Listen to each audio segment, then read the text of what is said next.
quem foi que disse a você que o Novembro Azul, que é quando a gente fala sobre a saúde do homem, se restringe apenas e tão somente ao câncer de próstata? É claro que essa é uma preocupação muito grande, extremamente relevante, porque é o tumor mais comum entre homens brasileiros, aí, principalmente aqueles que estão acima dos 50 anos de idade. Aliás, o Instituto Nacional do Câncer, o INCA, estima que aproximadamente 66 mil novos homens estarão com essa doença este ano de 2022, então não é qualquer coisa. Mas a gente precisa ampliar isso para a saúde como um todo, a saúde global do homem, como, por exemplo, as questões relacionadas ao coração. Isso mesmo, as doenças cardiovasculares passam a ser o nosso alvo a partir de agora, porque já está na linha o cirurgião cardiovascular, o doutor José Leitão, a quem a gente agradece, viu, doutor? Um bom dia. Bom dia, eu que agradeço a participação, Elias. É um prazer poder trazer um assunto tão importante à população alagoana. Bem, os homens, como é que está o coração masculino, doutor? A gente sabe que há uma taxa maior de infarto, principalmente nos homens acima de 45 anos. Então a gente precisa cuidar não só da próstata. Recentemente tivemos agora o Setembro Vermelho e agora o Novembro Azul. Lembrando que o coração e a próstata têm uma íntima relação. Infelizmente, 33% dos pacientes que têm câncer de próstata pode ter algum problema no coração. Olha só, 33%? Exatamente. Os mesmos fatores de riscos relacionados às doenças cardiovasculares, como hipertensão, diabetes, paciente com síndrome metabólica, também são fatores de risco do câncer de próstata. Por isso que há essa íntima relação entre o câncer de próstata e o coração.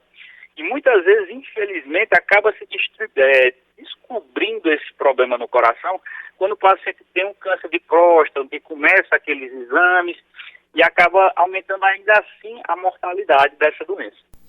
Agora, doutor Leitão, o senhor fala numa doença, e hoje é o Dia Mundial do Diabetes. Diabetes tem uma relação estreita também com o coração? Com certeza.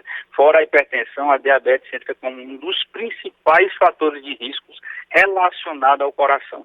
É um fator de risco independente, principalmente aquele tipo 2, o diabético tipo 2, que é o paciente que é obeso, que é aquele paciente que adquiriu a diabetes, normalmente ele tem um risco cardiovascular maior.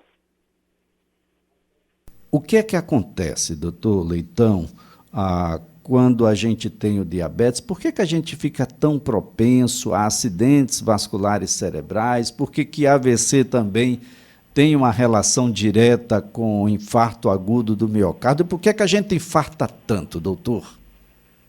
Lembrar que tanto a síndrome metabólica quanto a diabetes é uma doença inflamatória. Então você leva uma inflamação em todo o organismo. Quando eu tenho uma taxa de glicemia, ou seja, a glicose elevada, essa inflamação constante leva a lesão nos vasos. Quando eu tenho uma lesão nos vasos, pode ocorrer o risco de causar uma obstrução. No caso do AVC, os vasos que irrigam o cérebro podem ter uma obstrução, levando a um AVC isquêmico. Quando a gente fala do coração, as artérias que irrigam o coração, as artérias coronárias, por conta desse processo inflamatório contínuo, podem levar a uma obstrução que leva, consequentemente, a um infarto. Então, a diabetes, por ser uma doença inflamatória, assim como a síndrome metabólica, aumenta o risco cardiovascular. Bem, doutor Leitão, nós estamos num momento em que a saúde masculina global ela é colocada em avaliação. Como é que os homens estão? Os homens costumam ir ao médico, estão melhorando essa rotina? O médico cardiovascular, o cardiologista, ele tem sido procurado? O que é que tem chegado até o consultório, doutor? Com certeza, através dessas campanhas, a mídia incentivando o homem a procurar um médico, a gente tem observado uma procura muito maior, principalmente nos homens acima de 40 anos. Como a gente falou, essa idade é uma idade X para que o paciente procure um médico, não só o cardiologista, mas também um clínico, o urologista, para fazer um acompanhamento adequado. A gente sabe que acima dos 40 anos ocorre um índice maior, do câncer de próstata, principalmente os pacientes que já têm história familiar. A gente sabe que o risco cardiovascular também aumenta.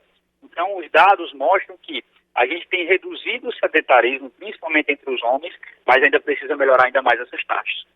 Bem, tem muita gente mandando mensagem aqui dizendo, olha, por que é que homens jovens, atléticos, muitas vezes até atletas, mas aqueles que estão na academia, não fumam, alguns bebem muito pouco ou não bebem, chega ao infarto, doutor?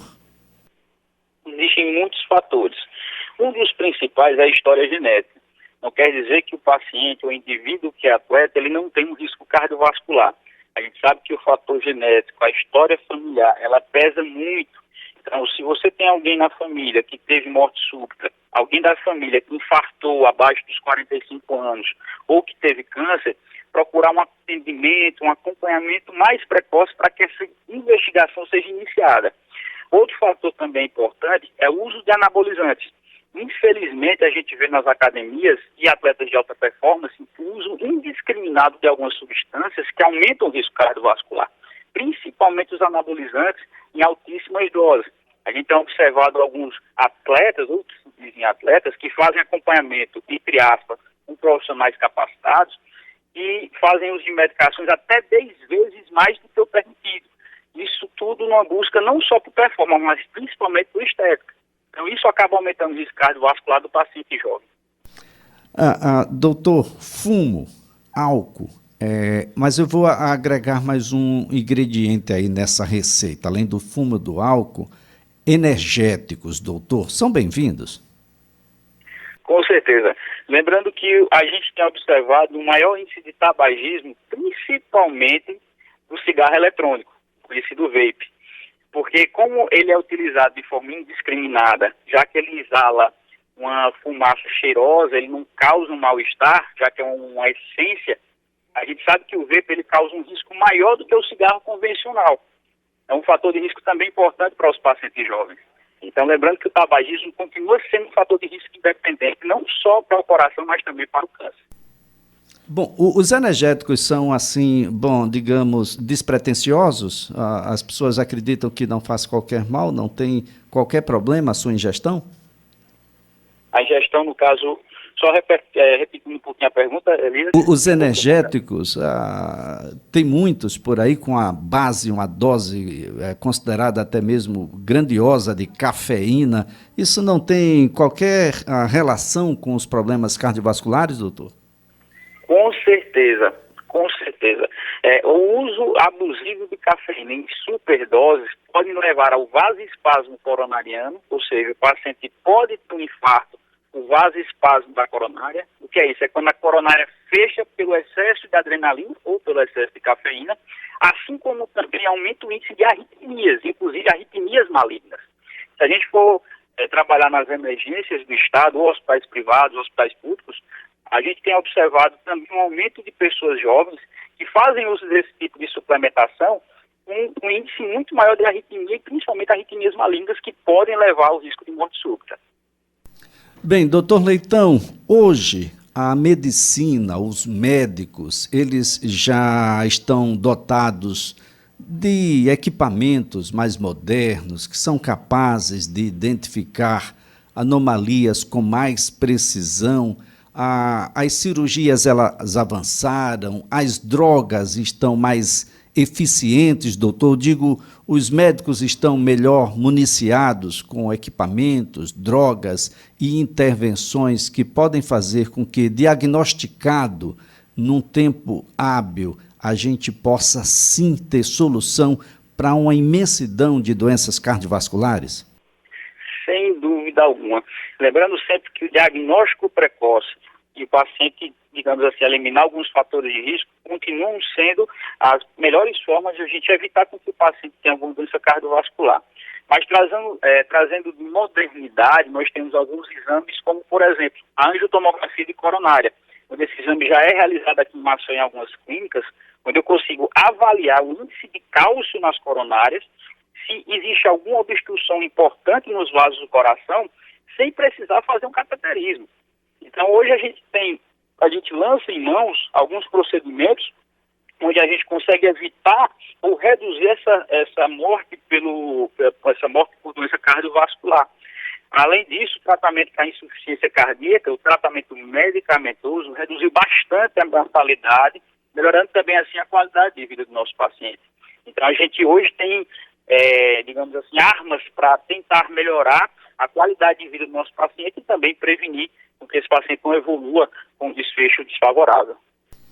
Bem, doutor Leitão, então aqui para os homens existe uma relação entre o câncer de próstata, as doenças da próstata e o coração. O corpo, quando a gente mexe com alguma coisa, algo não vai muito bem, sobrecarrega os demais órgãos, não é, doutor? Isso faz com que a gente tenha que ter primeira consciência de ir ao médico pelo menos 1 a 2 vezes ao ano, de modo a fazer com que a gente tenha uma ideia de como está a saúde do ponto de vista global. Depois a gente precisa mudar alguns hábitos, não é, doutor? Incluir algumas práticas que a gente não tinha até então. Exatamente. Principalmente o sedentarismo e os hábitos alimentares. A gente sabe que alimentos enlatados, alimentos ricos em sódio, o risco do paciente evoluir com alguma doença cardiovascular ou com algum tipo de câncer é quase que, digamos assim, uma obrigatoriedade para o paciente se cuidar. Não só o paciente, mas o indivíduo que não tem nenhum tipo de doença. Até o nosso chefe, o Dr. Vanderlei, brinca, todo jovem acha que é imortal. Não é. A gente precisa se cuidar desde a adolescência, porque a gente sabe que os adolescentes, se não se cuidarem, em torno de 70% desses irão tornar-se hipertensos diabéticos ou ter alguma doença cardiovascular. Então, todos esses cuidados são importantes para prevenir que tenha um desfecho pior. Muito bem, doutor José Leitão, a nossa gratidão pelas informações. Nós temos agora um novo equipamento, um equipamento público para as questões relacionadas às doenças cardiovasculares, é um hospital dedicado a isso, construído pelo Estado de Alagoas, já está em funcionamento. É claro que um hospital é diferente de um ambiente qualquer, e principalmente para doenças no coração, um hospital que precisa de tempo para avançar, para se solidificar, para as práticas e as boas práticas a serem empregadas como uma rotina, mas é um hospital que já está com uma frequência bastante grande, né, doutor? O senhor atua por lá? Exatamente. O Hospital do Coração Alagoano, o Dr. Adib Jatene, foi uma homenagem a um dos maiores cirurgiões cardíacos desse país. É um hospital 100% SUS, onde a gente consegue atender a população alagoana, principalmente aqueles que necessitam, que não têm condições de acesso aos serviços privados. A gente consegue trazer uma medicina de ponta para esses pacientes. Recentemente foi realizado no Hospital Adib Jatene uma angiotomografia de coronárias pelo SUS. Isso é importantíssimo, é medicina de ponta para os alagoanos e principalmente aqueles que necessitam de uma assistência e não têm condições de pagar. Isso muda vidas, isso muda a história de Alagoas. Qual é o significado para o médico de um exame com essa qualidade, doutor? É importantíssimo, principalmente para definir algumas condutas. Por exemplo, o paciente jovem com dor torácica, ele pode ter uma anomalia coronariana, onde com o teste ergométrico e com eco eu não consigo fechar esse diagnóstico. Então, principalmente nesses diagnósticos diferenciais, eu tenho que ter aparelhos que me dêem um diagnóstico mais preciso. Como eu disse, hoje, aqui em Alagoas, nós temos uma medicina de ponta para os alagoanos. Muito bem, doutor José Leitão, muito obrigado pelas informações, uma ótima segunda-feira, excelente semana para o senhor. Muito obrigado, Elias, eu que agradeço. Olha, o doutor José Leitão é cirurgião cardiovascular, conversando conosco aqui sobre o Novembro Azul. Gente, é um mês, sim, da gente discutir câncer de próstata.